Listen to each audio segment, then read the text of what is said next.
Now on CoastTV News. Transparency trouble. I found it troubling. Mid-Sussex Rescue Squad didn't join a major financial study. Why they say it's a misunderstanding. Scammers are impersonating local officers. That's a scary thing. Why Georgetown police say AI might be involved. Referendum round 2. They need the money to continue their education. Voters in the Indian River School District head back to the polls. What could be cut if it doesn't pass? This is CoastTV News at 6. Company the subject of questions after a county-wide financial review. Good evening. I'm Madeline Overturf. And I'm Christina D. Robertus. Charlie Sakaitis has the night off. Welcome to our News at 6. We begin tonight with more on fire companies' finances. All 24 fire and EMS companies across the county participated in an in-depth financial review, all except for Mid-Sussex Rescue Squad in the Long Neck area. When CoastTV spoke with the Mid-Sussex EMS supervisor on the phone today, he said that it wasn't a choice of not participating, rather that they say no one made them aware of the study until a few weeks, and by that time it was just too late to participate. But as CoastTV reporter Emma Aiken shows us, people who live in the district have questions about transparency. It's one of only 2 standalone EMS companies in Sussex County, meaning they don't have fire trucks. Mid-Sussex Rescue Squad, which provides ambulances in the Long Neck area. Indian River has the fire trucks. And as you can see here, consultants say they are the only department in the county who did not participate in the recent financial review of how services are managed. Long Neck local Mary Hallahan says that raises questions. I found it troubling because I see a lack of transparency, and then you have to wonder why. But Mid-Sussex says they would have taken part in the study had they known, and says, quote, it wasn't a choice of not participating. However, a spokesperson for the Sussex County Firemen's Association tells CoastTV they notified Mid-Sussex months ago, and they feel like there's, quote, untruthfulness involved. Debbie Lord says she's surprised to hear Mid-Sussex didn't take part. I can't speculate as to why, but it concerns me. Mid-Sussex says they believe if they did participate, they would have had scored among the lowest since they are standalone EMS and calls keep increasing. However, they say they're taking steps to take better care of their community and hope to expand. As calls rise and questions mount, Mid-Sussex stands alone. Emma Aiken reporting there, and we did reach out to Facets Consulting, who were in charge of the report about the correspondence with Mid-Sussex. They said they had no comment at this time. Something else worth noting, this is the same department that was investigated for financial misconduct back in 2018, where, according to the Delaware State Auditor, more than $100,000 was misused by the former treasurer. That included unauthorized cash withdrawals and payments to personal utility accounts. The treasurer was removed for life. And circling back to that report that Emma was telling us about, the financial report also revealed that the American Legion Georgetown EMS is one of the most financially strained emergency service providers here in Sussex County. Now, to help raise funds, they're hosting a carnival June 11th until June 14th from 6 to 10 each night. Tickets are available online or they can be purchased on site. All this brings us to our CoastTV poll. We want to know how you think more taxes for better fire service. That is one of the recommendations from the report. Would you pay for that tax? Let's ask you right now. 56% say absolutely yes, 18% say maybe some, 12% say only if needed, and 14% say never at all. Definitely a mixed bag here, and you can change up the results. Just go over to coasttv.com or use our mobile app to vote. We'll have updated results on Coast TV News at 11. Here's something to keep an eye out for. A 2024 scam is making its way through Sussex County again. And get this, the scammers are posing as Georgetown police. Coast TV News reporter Zakia Jennings in the newsroom. Zakia, there are ways to know if the call is a scam. Maddie, I spoke with Lieutenant Joel Diaz today, whose name has been used in these scams since July of 2024. However, these scammers are not as clever as they think. In their voicemail, they said they are Detective Sergeant Diaz. Joel Diaz was promoted to lieutenant 3 years ago. Lieutenant Diaz says he believes artificial intelligence may have been used to create the voicemail. He urges people to be vigilant and not to be so quick to hand over personal and financial information. Before they make any decision, they'll call us and just say, hey, does this sound real? Is this legit? And we can instantly say no, because we have some prior knowledge of scams. If we keep putting out the scams, then it just becomes like there's scam is a buzzword. So the community talks amongst themselves. That same phone number that had a voicemail claiming to be Lieutenant Diaz is now claiming to be Sergeant Jonathan Moyer with the Lewis Police Department. Back to you. All right, thank you, Zakiya. Let's go ahead and take a live look outside into Rehoboth Beach. We got a couple folks out there enjoying this nice beach day on a Thursday. As we turn it over to our first alert, Chief Meteorologist Paul Williams. Good evening, Paul. Good evening, Maddie. You kind of see in the horizon there a bit of a little haze that's still kind of covering the horizon just off of the coast for us here in Rehoboth. Well, that lends to what I'm showing you here. You see all these yellow dots? This is actually indicating we're at moderate. Now, if you remember, just yesterday, most of the dots were green, right? Now we're over here going yellow here. Now, it could get worse to orange, and I just want you to understand what you're looking at. We got orange up in Philadelphia, up towards Pennsylvania, and over here off the coast of New Jersey. We're not there yet, and we shouldn't go there, but we still have concerns, particularly folks who have chronic breathing problems. And here's the latest forecasting of the plumes of smoke. It's supposed to get better. See, now that we're going to green here, we're going from orange, yellow to green to blue. Okay, so there is a cleaning out that's happening. So we've opened up the door so that the food that we burned on the oven, or the stove to be more exact, now it's getting out of the house. So it's starting to clear out, but slowly.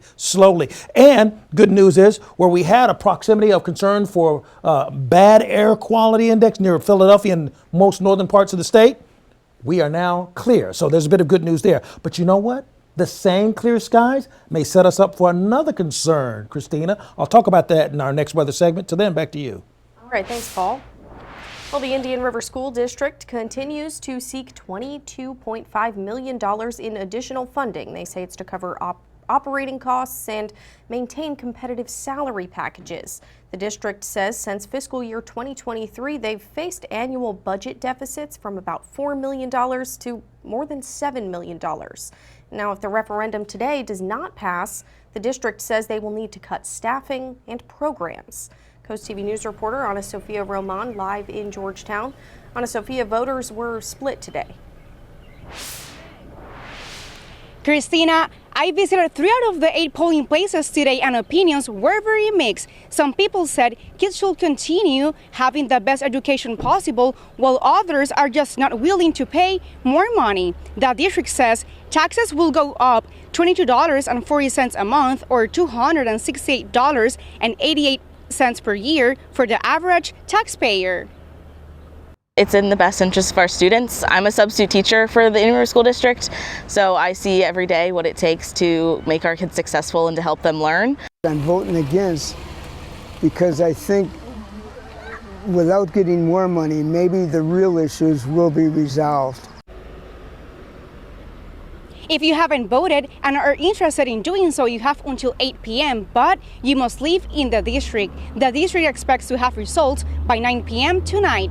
Live in Georgetown, Ana Sofia Roman, Coast TV News. Very much. Voters rejected a similar referendum back in March. Like today, it would have helped with rising costs and recruitment and retention of staff. That's according to Indian River.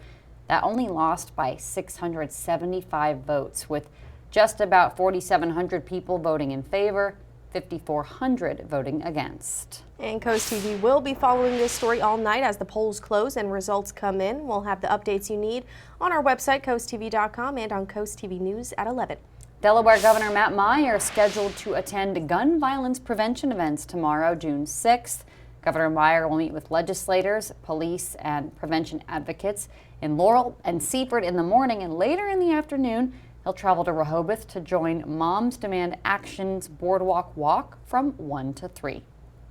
2 separate housing developments by the same applicant could bring more than 250 new homes to Pettyjohn Road.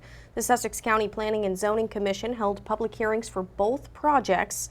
The first, Symphony Glen, with 219 homes on more than 100 acres, and right next door, a second project, Windscape Farms. It could bring 49 homes on 26 acres. Pettyjohn Road, it's right off Shingle Point Road, and these are just 2 of 5 newer developments in the immediate area. There is more on these proposed developments right now on CoastTV.com. Lanes on Holland Glade Road between Sandalwood and Hebron Road in Rehoboth, they're going to close June 16th through July 16th. That's a whole month where crews will be installing new curbs, sidewalk, and pedestrian connectors. And we are just getting started this evening. Coming up in sports, Summer League basketball is back on Delmarva. Find out when you'll be able to see the local stars on the hardwood. And we have some weekend rain expected with a touch of possible thunderstorms. More on that and what I'm tracking coming up. But first, working out for a cure. 2 local trainers, a unique way they are raising money for cancer research. It's a great story. We have it in just 60 seconds.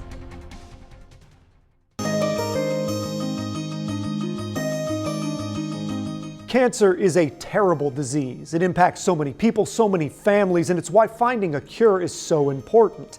But that takes money. In this week's Coastal Connections, Coast TV reporter Brandon Ferguson shows us how 2 Rehoboth Beach trainers are doing something unique to raise money. 200 burpees. 196.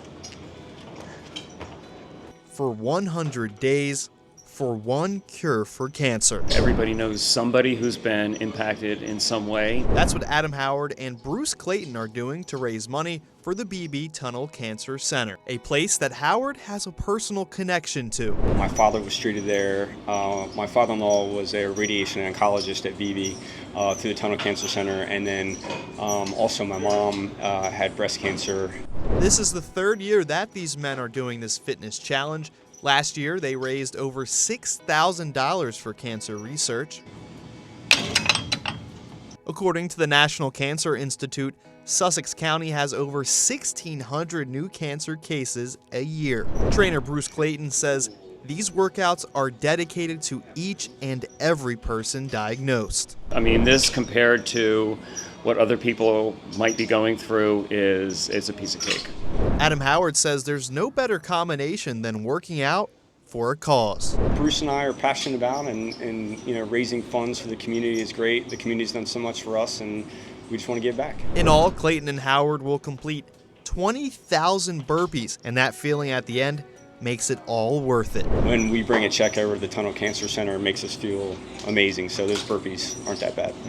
To donate, you can go directly to BB Tunnel Cancer Center or to the Body Shop in Rehoboth Beach, where any form of donation is accepted. Burpees for BB, working out for a cure. For Coastal Connections, I'm Brandon Ferguson.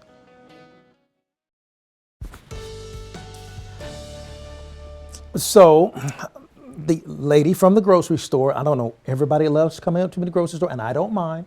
She says, Paul, is there really a problem with it being too sunny? No, that's not the problem. The problem is that, particularly if you are very fair complected, you need to protect yourself from extended exposure to the sun. And we've got a long ways to go before summer is over with. So let's not start tanning so hard early. Let's at least pace it out at the very least. So our tunnel and razor camera in Lewis, we're going to fall down to 70 with partly cloudy skies. Right now, we are totally clear, and we're starting to see the air quality start to clean out and clear out a little bit for us. We know so because the advisories we had just north of Newcastle County in our general region has now been allowed to expire. And we got a little rain action that's happening to our south, but it's going to move zonal or horizontal, so it's not going to affect us just yet.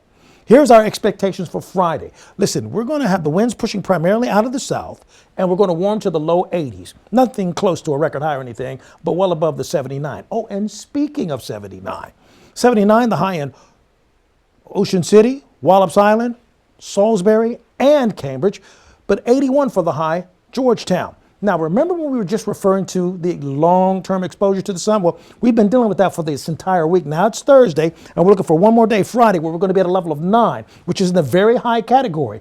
This is why it's important to realize, hey, over a period of time, that's where that damage comes in on your skin. And and even if you are as dark as I am, you can still be damaged with the sun. So please don't think just because you're black, it don't apply to you. It applies to us too, okay? Now, 80 for the high in Georgetown, winds out of the southeast at 6 to 12 miles per hour. 82 Cambridge, winds out of the southeast, and 80 for us in Salisbury, Princess Anne, but 75 for the high in Chincoteague. Now, as far as what's happening along the coast, Lewis, Rehoboth Beach, Dewey Beach, Chincoteague, Ocean City, Bethany Beach, well into the 70s with winds out of the south. Friday by lunchtime, we're in the 60s along the coast, 81 Long Neck, just as an example. 7 o'clock, we're still mainly clear. Saturday is where it starts getting a little bit tricky.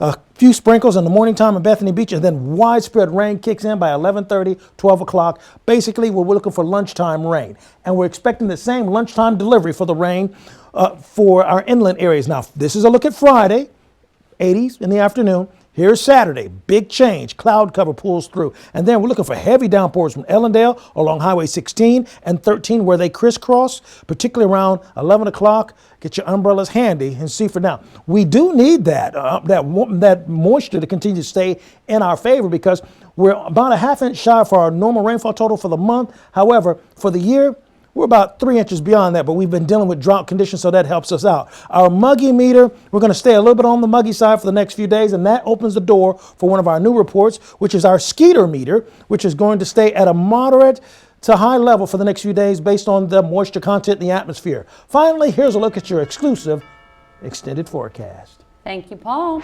Take a look at the Little Assawoman Bay. Fenwick police say you should avoid that in low tide, because when there's sand and low tide there's only 2 inches of water.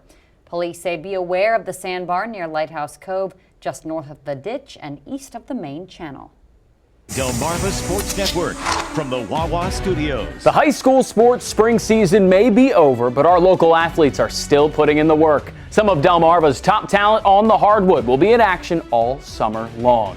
The Maryland Supreme Summer League has returned to DSN and DSN Plus. Catch your favorite local basketball stars as they take the floor every Monday and Thursday night. We have games streaming right now over on DSN Plus. And we're officially halfway through this season of Into the Trenches following the 2024 season of the Cape Henlopen Vikings. After a crushing loss to Hodgson Votech, we saw the Vikings overcome their challenges to defeat St. Mark's on homecoming. But can the Vikings keep things rolling against conference power Sussex Central? On the next Into the Trenches. It's just as much as a mental thing as a physical thing. I sometimes think about, okay, well, what if this kick is to win the game? I think the last 15 were 13-2 in favor of Central. This is probably the biggest regular season game in Delaware football right now. One of my real goals is to make that game a rivalry heading forward. Into the Trenches, a new voyage on the Delmarva Sports Network and DSN Plus, sponsored by Preston Automotive. That'll do it for sports. Have a great night, everyone.